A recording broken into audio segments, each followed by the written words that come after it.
Hi, welcome to the Soulful Leader podcast. This is Stephanie. I'm here with Maren, and we have a very special guest, Jeff Sanchez. And I was really so impressed with this man. Really, in a world where we're so focused on the outer, on whether we're good enough, whether we belong, um, whether we're achieving or moving forward in our life, we're so looking at it's like we're solar powered, right? Like we get all our energy from the outer results. And Jeff has a wonderful organization called BODOC that he has taken that and flipped it, saying, that's really a side effect. Let's work with the underpinnings of all of that so that you become really extraordinary citizens in this world. So from his own personal story of growing up, feeling the pressure of trying to excel and exceed, and yet not feeling that unity, that connectedness with others, and yet so longing. I think we can hear in his longing how he has began an organization that is the remedy and is the solution for his own interconnectedness and how he wants to give and share to the world.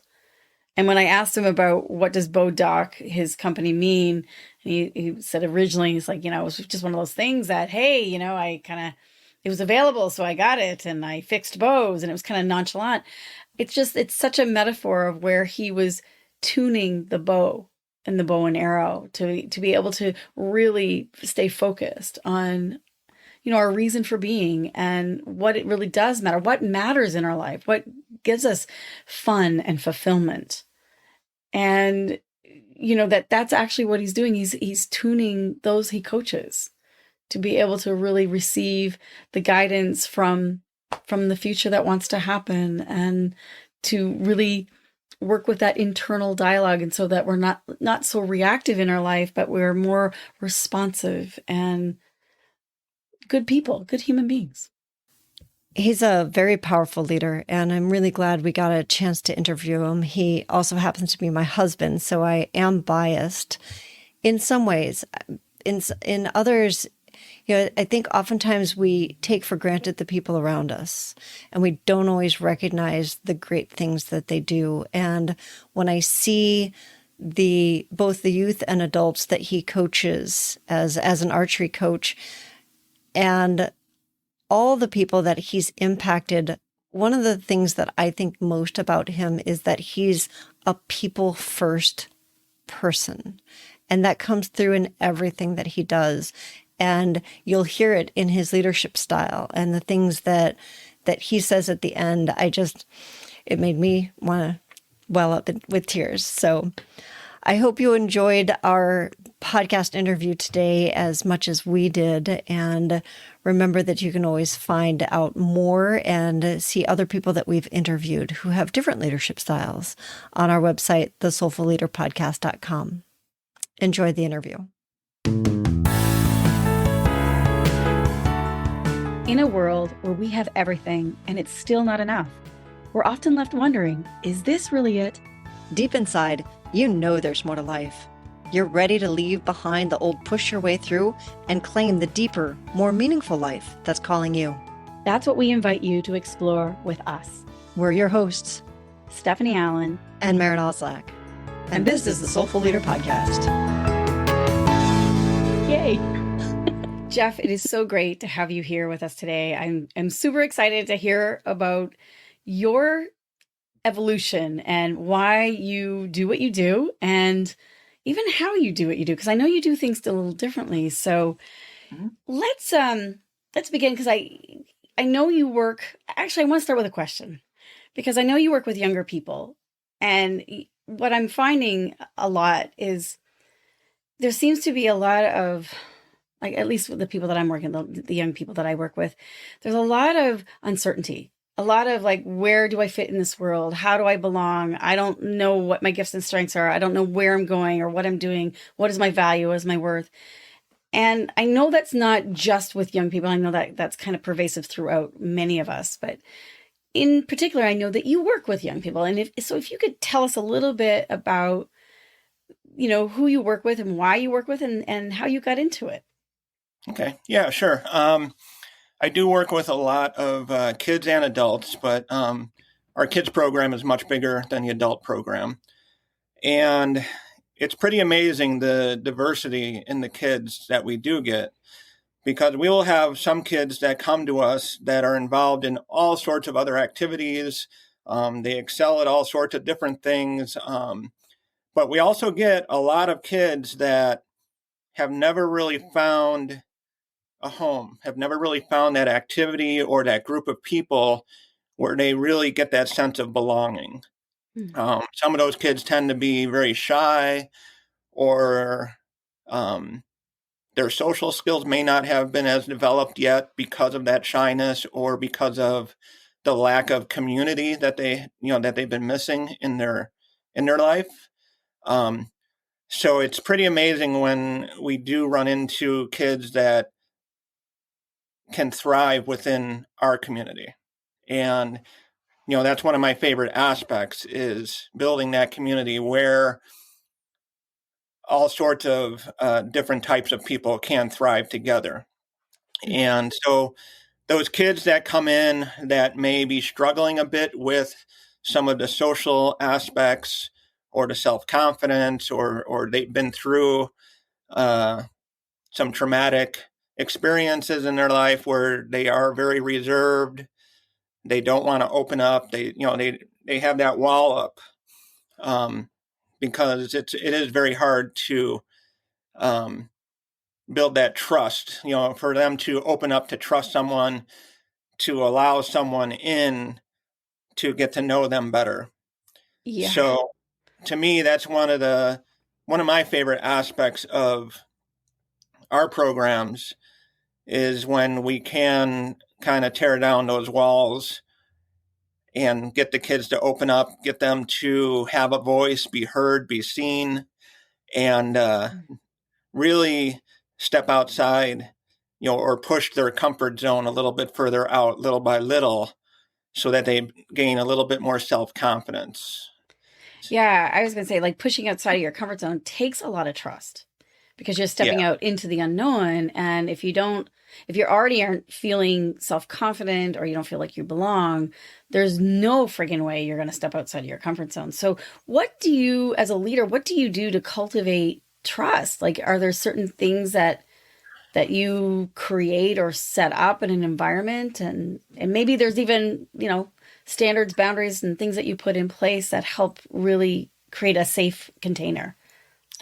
yeah. Well, one of the things, I've been very fortunate to have a pretty diverse background of activities and different things that I've been involved in throughout my life, both good and bad. I've had the opportunity, from my hockey playing and traveling all through North America playing hockey at the highest levels, having gain experience doing that, but also being in situations where my self confidence was really hurt a lot from playing up in age groups. I always played with older kids growing up. So that's kind of tough when there's an age difference and you're viewed as like the little kid. And so really like you don't get that bond with the teammates like you would hope to get. Right. Um, the same thing through high school. Um, you know, quite honestly, high school was probably the worst 4 years of my life. Just because I went through a lot of bullying in school, I went through a lot of issues, and really every day I kind of dreaded even going. So there was a lot of experiences throughout those years, um, that have helped me to understand what kids that are having those type of issues, what they will feel, what they're really going through. The fact that most kids, even in today's world where there's a whole lot more offerings as far as programs and counseling and people to go to, it's still very difficult for kids to open up about issues that they're going through. Hmm. And back in the 80s, the mentality was more like, suck it up and, just deal with it. Um, there wasn't a lot, we didn't really have anyone to turn to. Hmm. Um, So as far as building trust with the kids, the good thing with all the experiences I've had is that I can open up to them and discuss some of the stuff I've gone through that helps them realize that I actually have an understanding of what it actually feels like. Not just telling them like, oh, here's a solution that you should try, but without having actually been through some of those experiences. So you So relate to them. You find that yeah, connection and so connect that them and say, yeah, I've been there too. The empathy. yeah, so that's one of the biggest things with connecting with the kids is being able to show them, first of all, I hear what they're saying, and that some of the solutions or some of the processes that we will work on are from real life experience and not just like theoretical. Um, so it is interesting because with archery being, the main sport that I'm coaching, it's a very mental sport, just like any individual type sport. A lot of the team sports have more reactionary processes that get incorporated. Um, there's tremendous amount of mental uh, processes also in all the sports, but the individual sports where it's just golf or tennis or archery, those type of sports, it can be extremely mentally challenging, and there's certain mental blocks that kids and adults can hit within their sport. And it has to deal with self-confidence. It has to deal with anxiety. It has to deal with, just the mental pressures of the sport. And you basically hit these mental blocks that prevent you from being able to perform at a level in which you are trying to perform at. And there's some really, really skilled athletes out there, but when it comes time to actually perform when it counts, they can't. Just like a performer having stage fright, Yeah, they right? fall apart. They might be a great singer or musician or dancer, but if they have a bad case of stage fright, when they get out there, they're not going to perform at the level that they can. So we run into a lot of the same things, and I've run into several people that have hit those walls. Um, and that's a big challenge then, to work on that mental side, work on gaining their trust so that they open up about it and don't just try to bury it. Yeah, because that's the real key thing. And when I want to kind of come back with that is like the burying of the what you're feeling and the fear, the all that doing thing, and be able to create a space where you can really talk about it and transform it to change Yeah. it. Because Yeah. not only are you doing this in the way of a sport, I think there's also an element that you are making the parallel to one's life too. So it's Hmm. like you're coaching archery, but it's more than just archery. Is that right? Yeah. Yeah. It's like so that they Absolutely. have transferable skills to, you know, to be able to take out into the world and feel confident and belonging and Yeah. also create trust and relationship in the outer world as well. Right. So any of my programs, um, they are all built around social development, building self-confidence, respect, um, and finding happiness in what you're doing.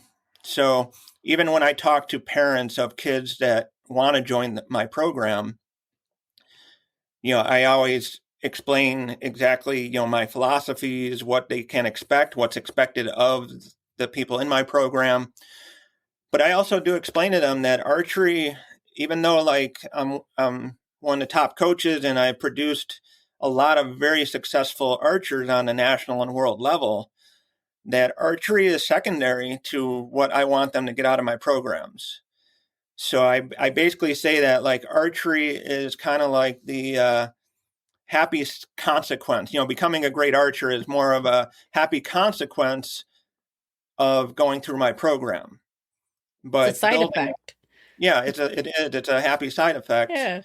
And building the person, building their self confidence, building their ability to be happy and to um, have the ability to use their voice, converse better, whatever it is that they're trying to do, whether it be something at work or school or other activities or other sports. Building up the person is first and foremost, and becoming a great archer is the benefit you get also, but it's not the top priority. I I love love, that. yeah.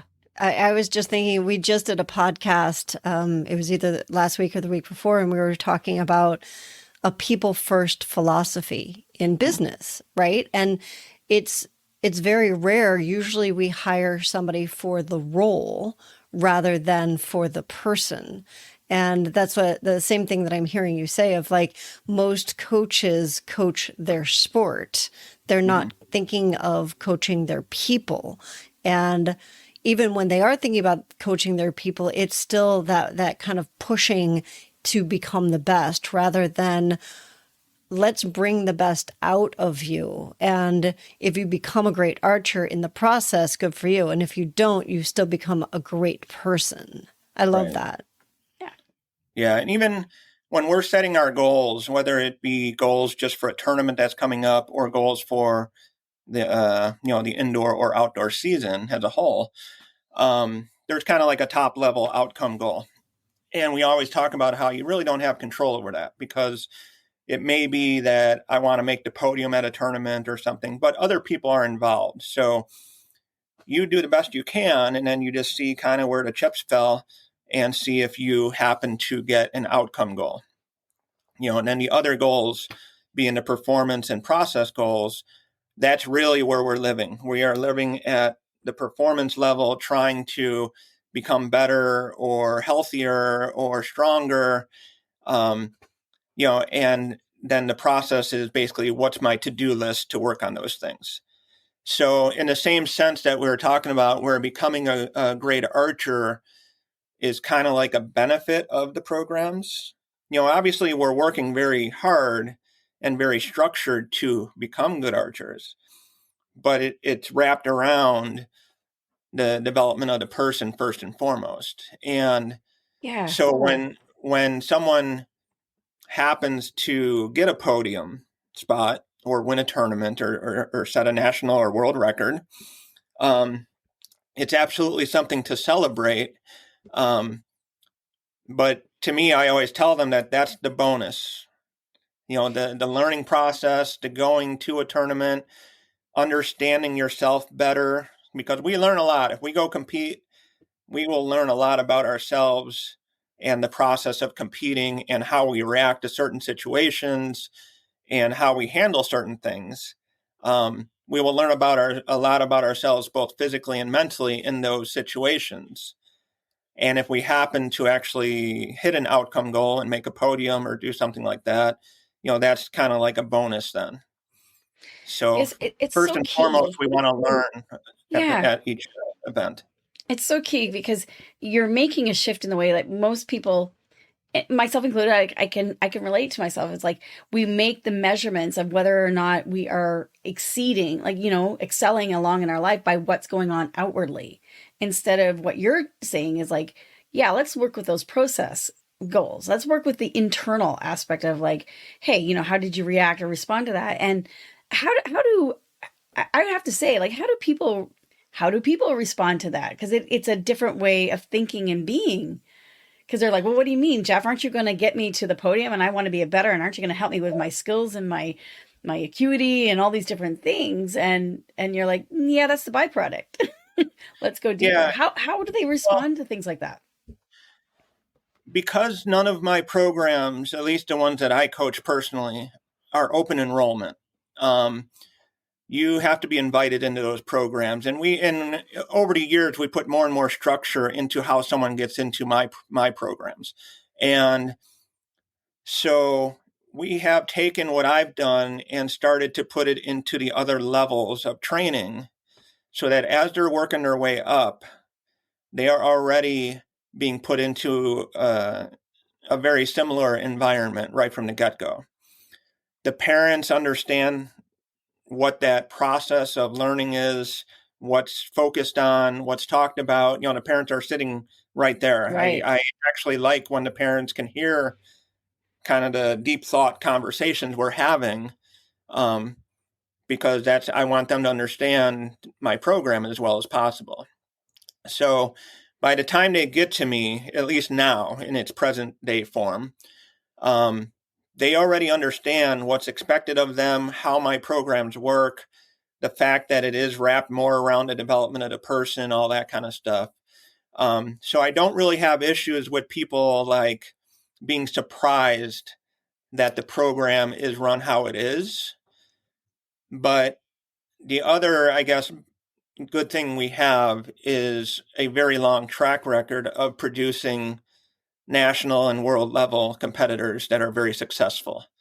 So they can look at what our archers have done in the past and see like how successful our program has been for many years.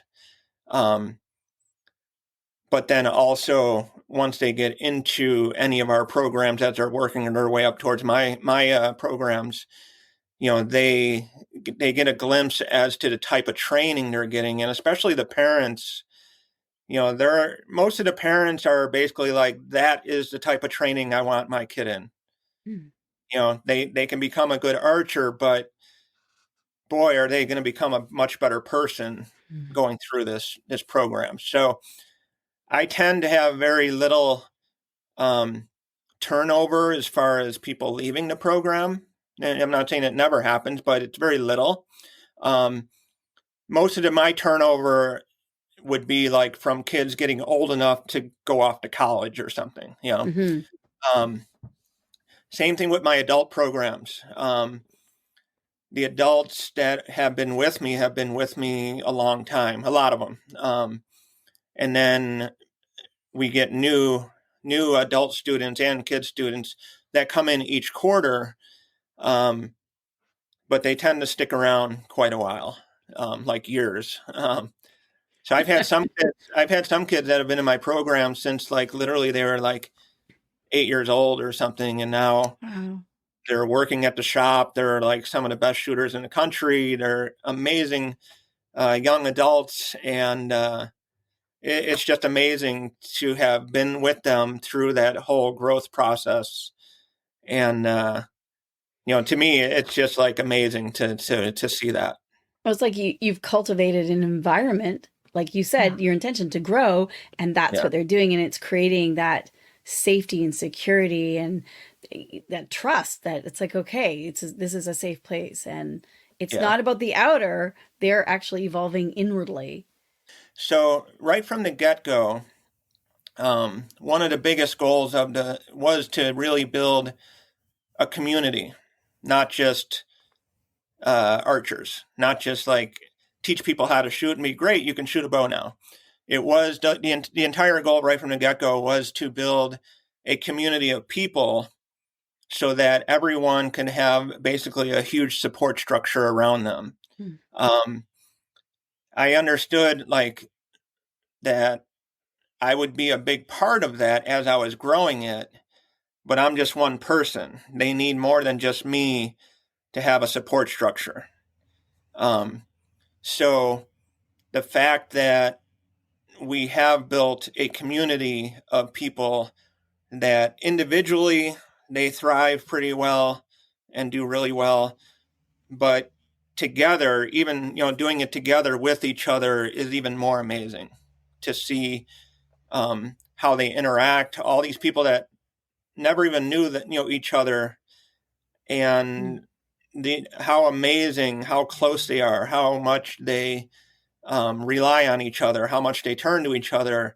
It's, to me, is just amazing to sit back and watch. So from the outside, I'm kind of in it and I'm kind of outside of it, right? So I observe it because I'm not a regular coach. And one of the things that I see is the development of both the kids in the program and their parents. And like he said, the community that has been created is one of the most amazing communities I've ever been a part of, where everybody does support each other and they take responsibility. It's so beautiful to watch a 15-year-old young man take responsibility not only for himself, but for like because Jeff has, what do you call the team leaders? Just the captains. The captains. He has captains for each of the teams, and it's a youth and or an adult in the adult class. So when you see somebody who's 12 or 15 who's taking a leadership role and doing a beautiful job of it, and then when they feel stuck, they don't do what most of us as leaders do, which is, oh, I should already know that. No, they turn around and they ask a question, and they're learning that from that young age. And that's one of the things that I love, is watching these young adults just come to life, where before they were in the program, they would completely like withdraw into themselves or into their shell, and they're starting to come out. And he has them once a year. He does a thing where, they perform and they bring their other skills and they all sing it's crazy the amount of things that they do together. It's just, and because they're choosing to, outside of the program, they actually choose to hang out with each other.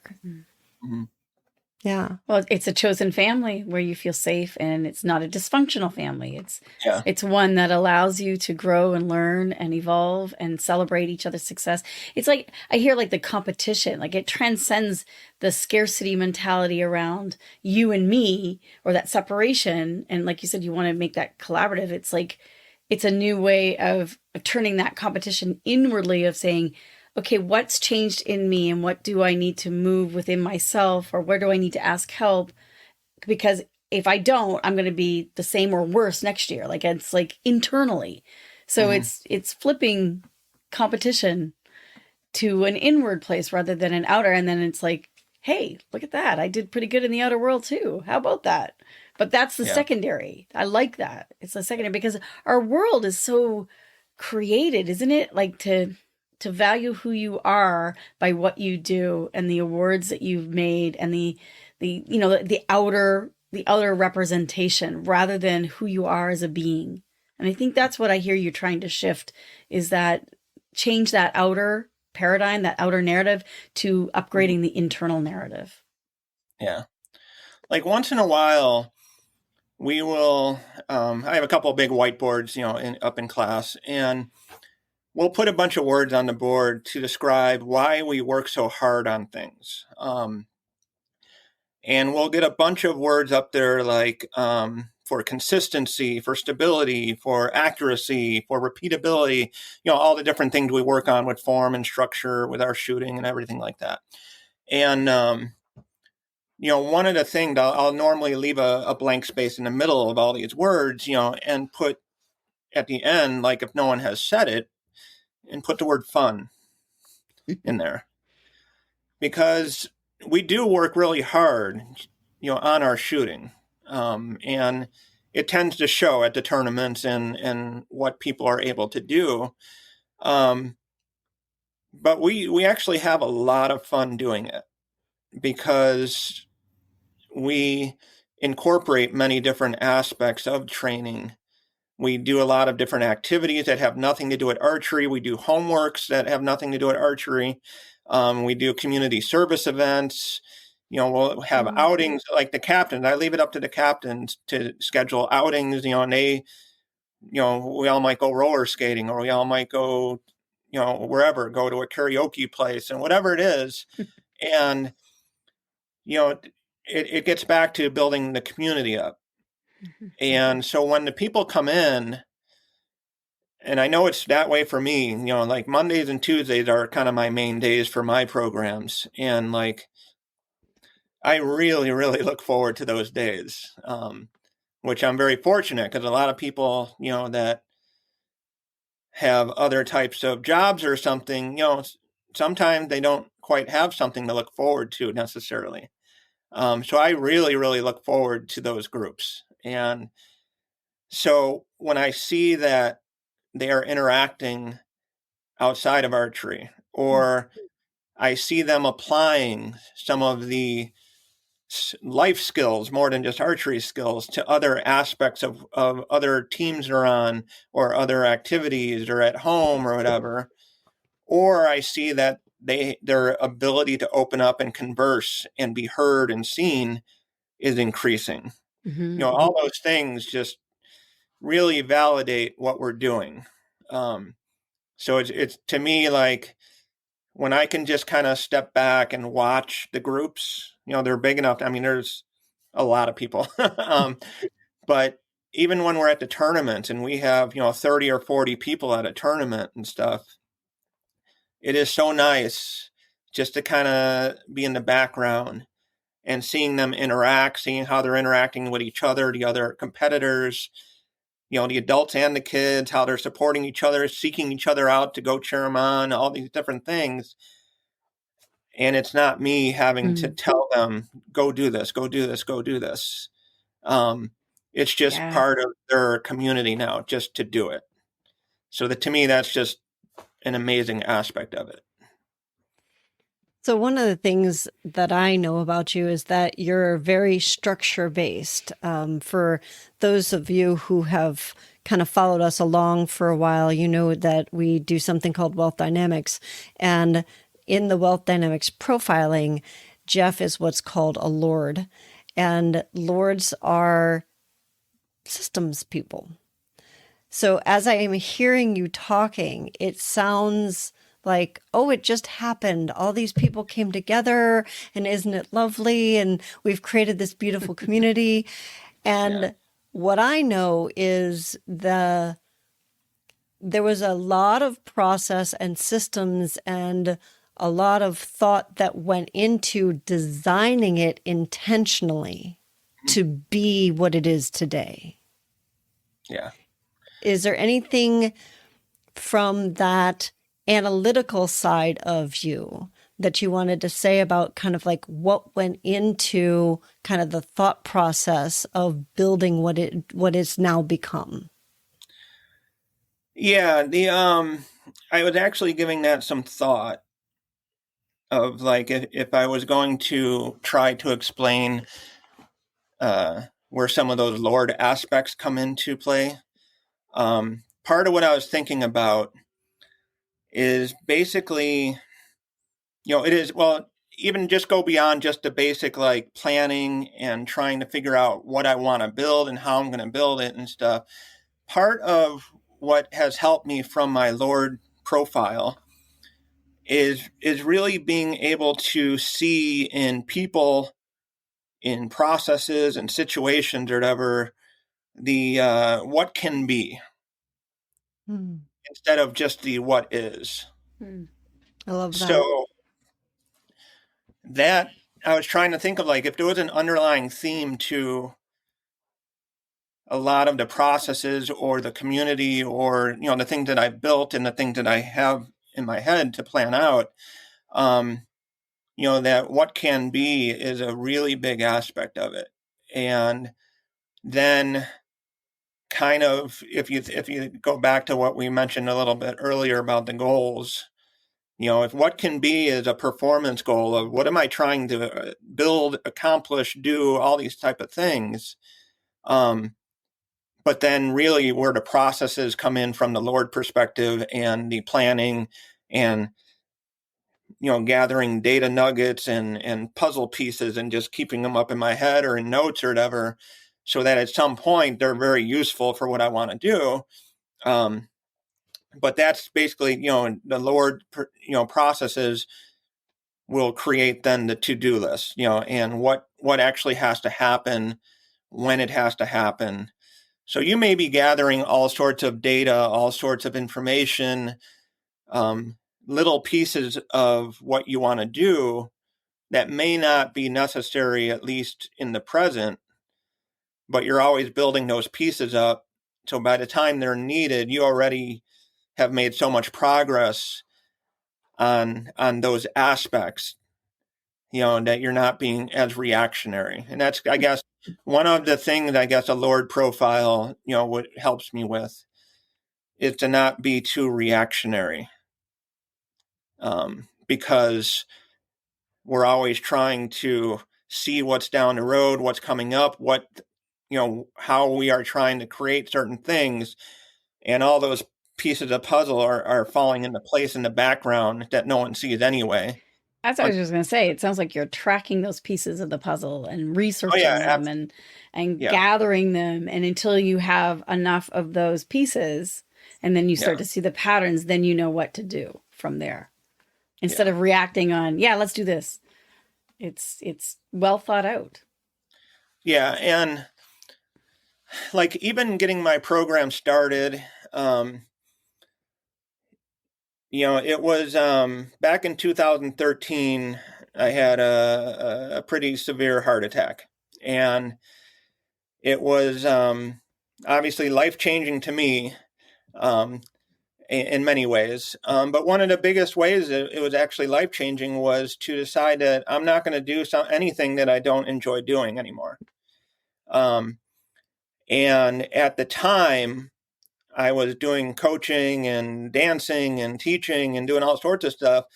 Um, but, from the archery perspective, because I was splitting time on many different things, it wasn't like I can totally focus on my long-term plan yet, even though certain pieces were falling into place.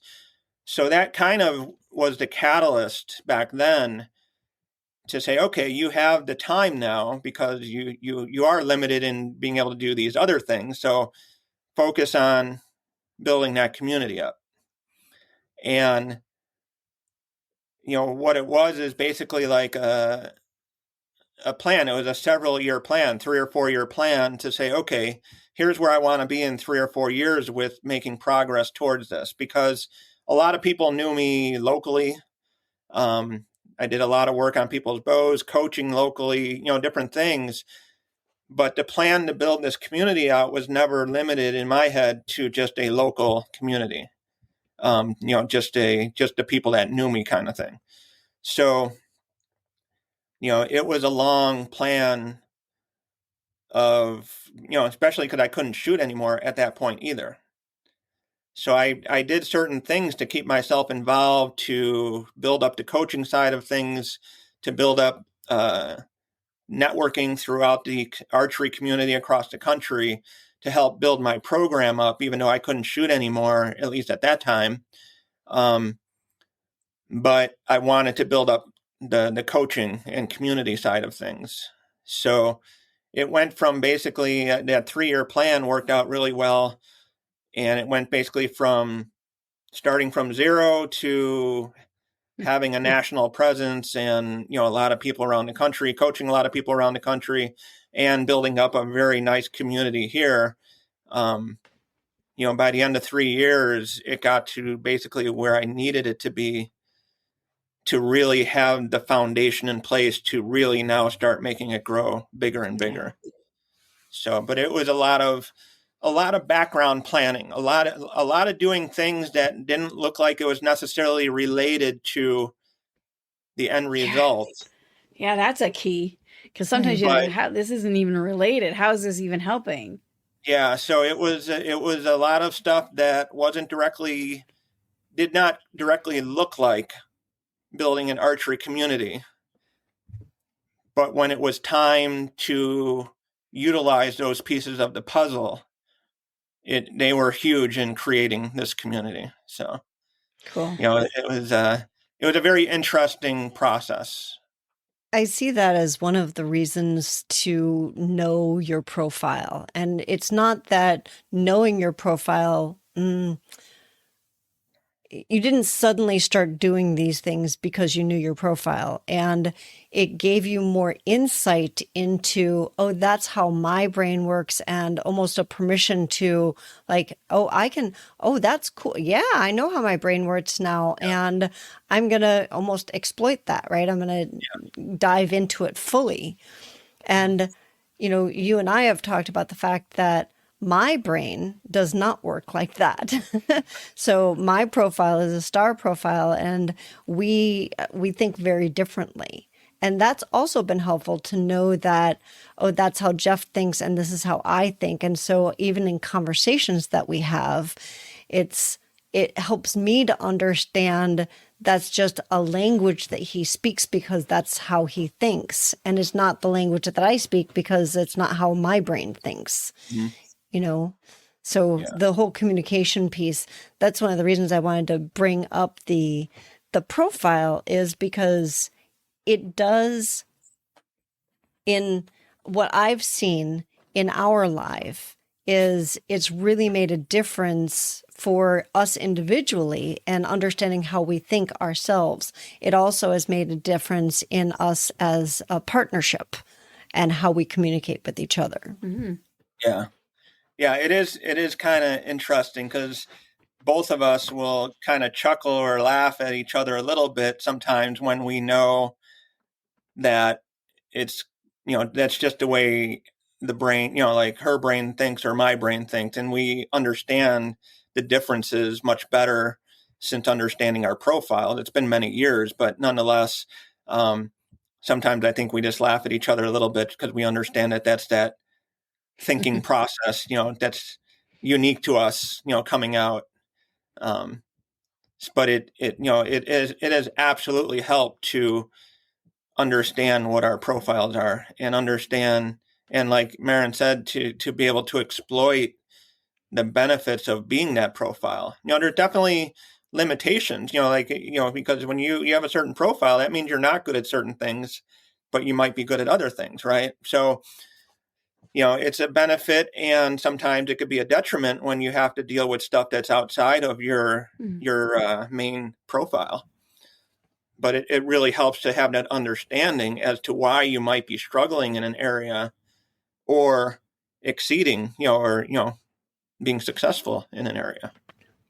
Yeah, it's good to go deeper inside to find out that, not trying to figure it out, but just understand. Because when there's more understanding, there's more space, isn't there? Mm-hmm. Yeah. Yeah. And one of the things, if we look at like the building of this community, the building of the archery teams, and whatever, it definitely didn't start just with the archery stuff. I mean, this goes back years and years, when I was working downtown and stuff, and running different IT teams in the trading industry and mentoring people and having teams to run and stuff. But that profile definitely came into play back then, also to help the people that worked for me to put processes and plans and together to basically make them happy, to get them into roles where they can really thrive. Understanding, even though I wasn't testing everyone, but kind of getting an understanding of what their profile is, so that I can now, as a Lord, start putting the pieces in place to help them move into areas of the company or into certain types of projects where they're going to be much happier. They can really thrive. They can lead projects and not be stuck in roles that are opposite of their profile that would just frustrate them. So using the Lord profile to my advantage has been very, very useful throughout all the different career stuff I've been doing, whether it be on the IT side in the trading industry or with all the community and building up the archery community and stuff like that. So it's been very, very beneficial to really understand that profile. So I have, I guess, maybe a final question for you is, if you were to give leaders out there some sort of advice or something that you do that you find, you know what, I've found this really useful for myself. Is there something, either one of those directions, that advice that you would give to someone who's coming up as a leader or wants to improve themselves as a leader? Yeah, I guess it would go back to a couple of things. The one thing that I would really draw on is the advice basically that your dad gave me, Maren's dad. And that is basically surround yourself with great people. And especially, if you think of people, if they work for you or, or they're, part of a team and, you're trying to get the most out of them, get great people. But as the leader, your job is then to do whatever you can to make them successful. And, your dad was an amazing example to me and very inspirational to me to take that on, especially when I was in the IT world and taking on bigger and bigger roles across the country and across the world running teams. And the other example I had of that was the boss I had for many years in the trading industry. He basically ran the teams that way. He put together some amazing teams of people, and we all absolutely love working for him. And we're very loyal to him, would work our butts off to make him successful because he did everything in his power to enable us to be successful. Mm. And in the trading world, there's a lot of chaos. There's a lot of craziness to deal with. And he was amazing at shielding us from a lot of that. So as I grew in the trading world and had my own teams to run across the world, and, I would just look at his example that he set for me for many years as I worked for him to apply that to my team. So I had two amazing inspirations to draw from, And then the last inspiration, and this gets back to the trust thing that you were mentioning, Stephanie. Even my dad, growing up, he coached all our baseball teams. And he had such an amazing ability to take any kid that all the other coaches didn't want or had issues with, or the kids had issues, whether it be social issues or getting in trouble at school or on the streets or whatever. He had an amazing ability to take these kids and start relating to them and to get their trust and to then put responsibility on these kids. And they responded it was amazing how these kids responded to my dad and how he got them to perform at levels that they probably never even knew was possible. But one of the things with building that trust, getting back to that, trust really has to run through all this stuff, is he would actually talk to these kids like they were worth something, And I actually get a little choked up thinking about, but it's probably the way he would relate and talk to these kids is probably something they've never had before. So when I look at those examples, of Maren's dad, Mike, who I used to work for many years, and my dad, everything I'm trying to do is, do what they would have done, because they were so amazing at it. So, but it's that trust factor that really has to run across everything. That was so beautifully put. Thank you.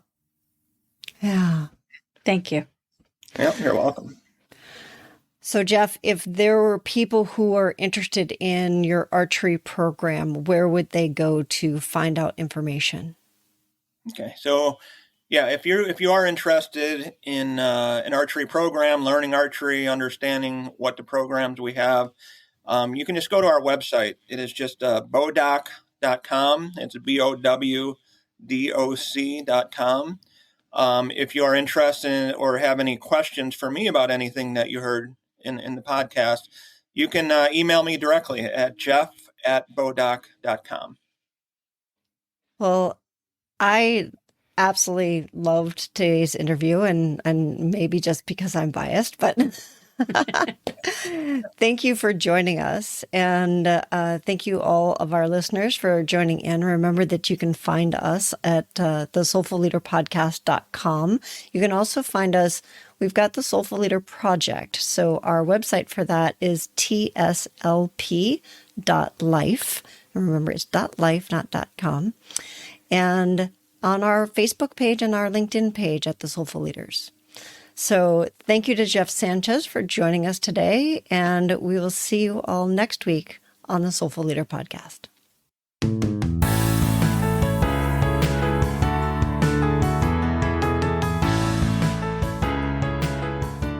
And that wraps up another episode of the Soulful Leader Podcast with your hosts, Stephanie Allen and Maren Oslack. Thank you for listening. If you'd like to dive deeper, head over to our website at thesoulfulleaderpodcast.com. Until next time.